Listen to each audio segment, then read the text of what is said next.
About a month ago when my channel was only at 300 and something subscribers, I made a community post promising a tutorial for the 8th Doctor, otherwise known as Dark Eye Sonic Screwdriver, if I get up to 600 subscribers. I'm not sure why I picked 600, I thought it would give me at least a few months, but I guess someone really wanted this tutorial because at time of recording my channel is past 700. It's doubled in size within a month. You people are freaking amazing. So being a Whovian of my word, here we go I guess. I absolutely love the design of this Sonic. It's probably my favourite. It was originally designed and made by Weta Studios senior model maker Dave Tremont. Weta is a prop studio started by Peter Jackson. Yes, that Peter Jackson. They made a lot of the props and models for The Lord of the Rings. Jackson is a massive Doctor Who nerd, and has offered to direct for the show several times, only asking for a Dalek for his collection as payment. Only issue is they'd have to move production to New Zealand just for that one episode, and the BBC is far too cheap to do that, more is the pity. It was designed specifically with the 8th Doctor in mind, and it is absolutely perfect for him. Many fans retroactively consider this to have always been his Sonic Screwdriver, right from his first audio outing in Storm Warning. It's a little bit hefty in size, far too big to fit in a jacket pocket, but it is beautiful. Taking cues from the TARDIS console itself with a steampunk aesthetic and the beautiful blue glow of the console. And no toy exists of it, which is just heresy, so I've decided to just do it myself. This isn't exactly going to be a step-by-step guide. I find that prop making is largely an exercise in trial and error, and I'm tweaking the design from my last one, so I'm just going to sort of take you along for the ride. Hopefully you'll get some ideas on how to make this yourself, or if you want to pay me to make it, leave something in the comments and we can talk. I'm going to show you what materials I used, how I planned it out, and how I put it all together. And the best part is, all these materials are easy to acquire if you happen to have access to a hardware store or a craft shop. Now before we get into it, a disclaimer. If you're under the age of 18 or very accident prone, maybe get an adult to help you with this. I'm using knives and power tools and very dangerous glues. It's very easy to hurt yourself. And honestly, the idea of somebody hurting themselves doing something they saw me do in a video keeps me up at night. Just be careful. Also, if you happen to be a seasoned propsmith, you probably will cringe a lot throughout this video, and you are free to. I am not an expert in any of this. I am as always an enthusiastic amateur, just having a go. If you got any tips or tricks or suggestions, leave them in the comments section. The first thing that you're going to need for this build is the 11th or 12th Doctor Sonic Screwdriver toy. This will be the most expensive thing that you'll have to get for this, but if you're a Whovian like I am, you probably have one laying around the place already. Maybe you have a broken one where the spring is gone and it doesn't extend anymore. Maybe you have a younger sibling who has one. Steal it and destroy it in front of them, because you're going to need the electrical component from it. I'm not going to call it the electrical component for the entire thing, I'm just going to call it the power core. The reason I say you'll need the 11th one is because all the lights and the sounds are in this one self-contained unit. Unless you happen to get a bootleg one from Wish, which I did. There are a few dangly bits in the light, but I shoved them all in there and glued it in hot glue and it's fine. The inset from the Make Your Own Sonic Screwdriver kit would also be ideal. Once you have this, you can begin designing your screwdriver. I went to the Google machine and I looked up a bunch of images of the original prop, and with these in mind I grabbed some pens, some paper, and a ruler. I made some measurements and drew a rough outline of the power core and designed it around it. Drawing it up like this will make the entire process a lot easier. It'll give you a sense of scale, how big it looks in your hand. This screwdriver is going to be a bit of a chonker, but that's okay, the original prop was as well. They actually had to give the 8th Doctor a carry bag so he had somewhere to put it. I'm going with a little bit of a different design from my last one. While I was disassembling it for this video, this happened. It just... oh shit. No.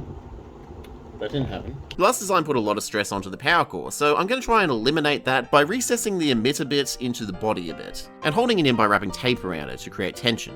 Aside from that, the details are very similar to the first one. Now I have a good idea of how I'm going to put this together. I'm going to go to an Australian institution. Oh, that's right, mate. We're going to Bunnings Warehouse, where everybody gets a bargain. This is your one-stop shop for all your blue-collar needs. They've got plumbing, they've got tools, they've got gardening, they've got wood. They cater to tradies and builders of every stripe, and middle-aged men in their mid-40s in the midst of a midlife crisis. I guess the closest thing in America would be Home Depot or Walmart or something. In the UK, I'm not so sure. But Bunnings is absolutely brilliant because they have a sausage sizzle at the front every single weekend, where all the proceeds go towards whichever charity happens to be running them. In Australia, for some reason, our staple dish is a beef sausage in bread, with your choice of tomato sauce or barbecue sauce, and onions if you're feeling a little bit adventurous. And it is absolutely delicious. I highly recommend you try it. Do not feel sorry for us, we are very happy. So, I got all that I need. I got some PVC just big enough so that there's a little bit of wriggle room for the power core. You don't want it to be a perfect fit because the buttons do stick out a bit. I also got some smaller black pipe that's going to act as the emitter, and that needs to be just big enough so that the light section just slots in. I can only get it in one big long piece, but that's okay. You're probably going to need the extra material if you're as shit as I am. One thing to remember is to be ready to make mistakes. You're going to make mistakes. That's okay. You learn from them, you move on. I also got a piece of triangular wall trimming. This is going to be cut up and act as the grip. Wet and dry sandpaper with various grits, that's going to be useful. Also got some craft knives and also a Dremel. And Dremels are stupid useful, by the way. It's a multi-tool, not unlike the sonic screwdriver itself, only this one works on wood. I'm going to be using this for most of this project, but I will be making suggestions throughout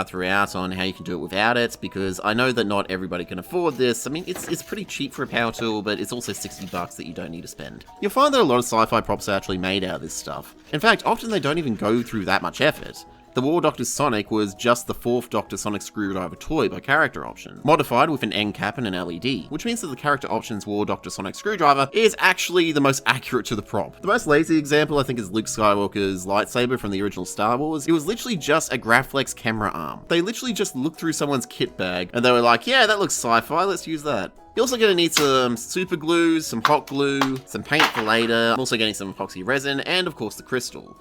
There's a few ways of doing the crystal. Some people have used plastic jewels, some people have used glass, some people have made it blue. It glows blue, but it's meant to be clear. I also saw one guy use hot glue, which I did try, but I don't like how it doesn't light up all the way to the tip. Personally, I like the idea of using a real crystal. There's a lot of crystal healing shops in this area, which means that they have to keep the price down to remain competitive, so it's easy to get. I personally don't believe in crystal healing. There's nothing to scientifically back it up, and crystals are already cool. You don't need to make pretend that they're magic, because they're not, they're chemistry. Also, I am extremely skeptical of anything claiming to be medicine that has no basis in science. So I went to a crystal shop and got these.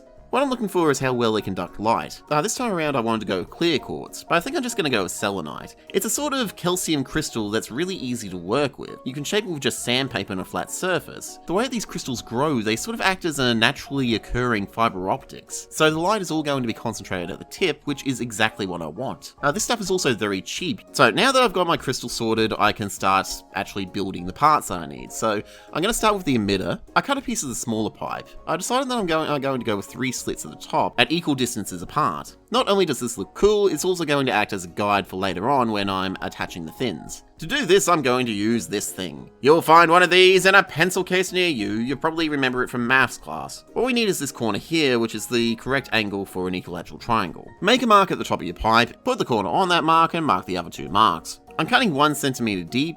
You could use a small handsaw for this, but I'm just going to use the Dremel. Next I'm going to start on the body. So I grabbed the larger pipe and I cut the length of the power cord plus 2 centimeters on each end. I'm not going to use exact measurements because, like stated earlier, I've got a bootleg. I don't know what the actual dimensions of the original one is, so basically just measure according to what you've got.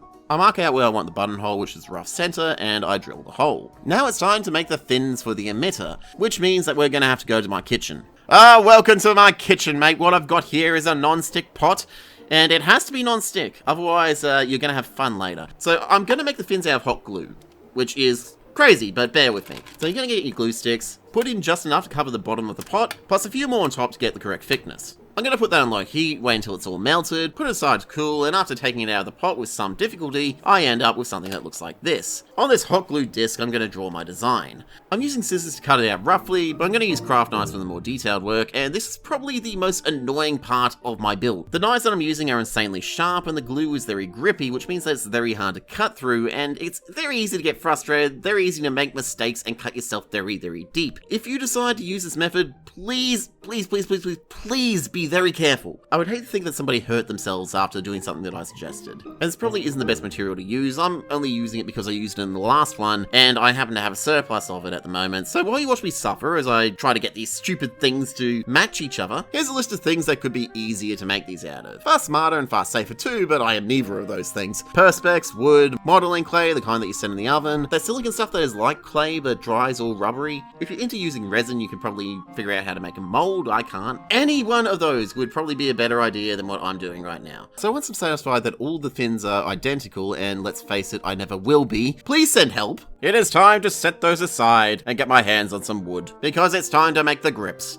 I take the body section and measure from the bottom, leaving some space at the top. With that measurement, I measure out 6 pieces, I cut them making sure that they're all the exact same length, and I clean them up with the wet and dry. I'm going to have them wrap all the way around the handle. I know the original has gaps, but to achieve that it involves measurements, and measurements are hard, and I'm trying to make this as easy as possible. To attach them, I'm going to use epoxy resin. It sticks like concrete, so you have to be very, very careful. I'm not sure what I was thinking. Hot glue is a lot more forgiving in this situation. Make a mistake with hot glue, you just rip it off and try again. With resin, it's stuck there forever. It's also very, very dangerous. I mean, this one guy tried to use it as lubricant, and for the button and this bronze bit up here, I'm repurposing parts from the original toy. On the button part, you're going to need a pokey bit so that it actually reaches in and pokes the button. As you can see, they're all at least in a straight line, but I didn't do a very good job keeping them even, but that's okay. I can just cut off the end and make it all even by force. For the end bit, I'm going to be using this irrigation fitting, but it's not going on by itself, so I need this small pipe to sort of connect it. I cut some slits on the end so the top can squeeze in. Then I just chuck in some glue and hammer it in. Once it's in, I can cut it to size so that it's only just touching the bottom of the power core. The idea is that it will keep the power core from slipping further down the handle, and it will sort of lock it in place with the emitter. Next, I glue the crystal in place, being careful not to get any on the bottom, but even if I do, I'm using super glue, which dries clear. Once that's done, I glue on the fins. I've drilled in holes into the emitter to act as anchor points for the glue, which will provide a little bit of extra security. On the bottom fins, I drill some holes in the sides of them, where I'm going to connect these cables, and then I'm going to connect the cables to the crystal. I'm using this stuff. It used to be a USB-C phone charger that I got at a BP Servo, and it just looked perfect for this. I'm not sure where you could get this exact one, but just have a look on Etsy and eBay, you'll probably find something going cheap.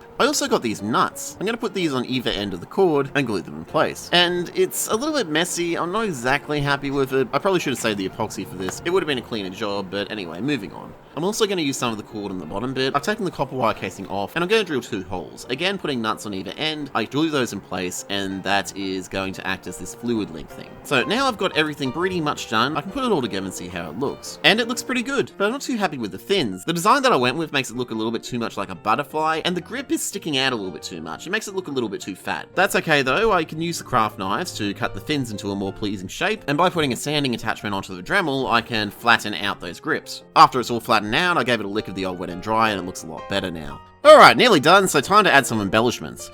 These are components from an old phone that I had sitting around for about 10 years, left over from the first one that I made. I got a few parts left, so I cut them all to shape using some tin snips, and I hot glue them onto the fins for a little bit of extra detail. But I don't have any left for the top fin, so I decided to take all of the leftover bits I've cut off from the hot glue, cook it up in the pot, peel it out, and I've got this thin thing of hot glue. So I'm going to draw these geometric shapes on it, and I'm going to cut those out and stick them on, and I think I ruined it. Yeah, these are ruined now, and I want to get this done today. But don't panic, I wasn't happy with these ones anyway, so it's fine. This is all fine. This is fine. So I took the remaining slab of hot glue that I've got, and I drew the new design onto the fins, and I decided to double up on them so that I can stick them together. And honestly, I found this to be a less painful way of using hot glue to make these. Yeah, a little addendum to how I should have made it. Just put the hot glue in a frying pan and make a huge flat thing with it, and then just double up on it. It's a lot less painful. I can use scissors to cut it, which means that I can be a lot more accurate. I don't have to risk cutting myself with these things.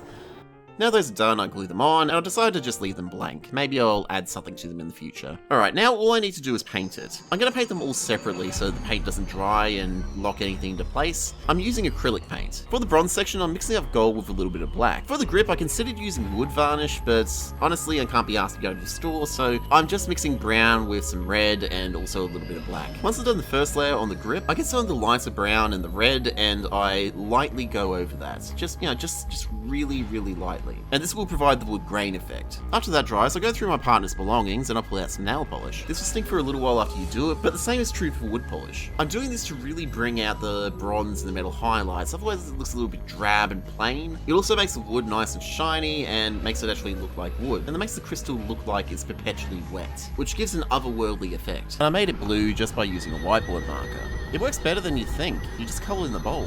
And yeah, that's done. So that is how you do the 8th Doctor Dark Eye Sonic Screwdriver. There's still a couple of more things that I could probably do, like I probably should put some screws in the grip, and I'd like to put a little bit of detail on the upper fins, but I'll leave it at that for now. These sort of geek projects are really fun to do, and they can be far easier than you think. Just go to a hardware store, get yourself some pipes, have a go. But if you'd prefer to give me money to make one for you, then I'm also up for that.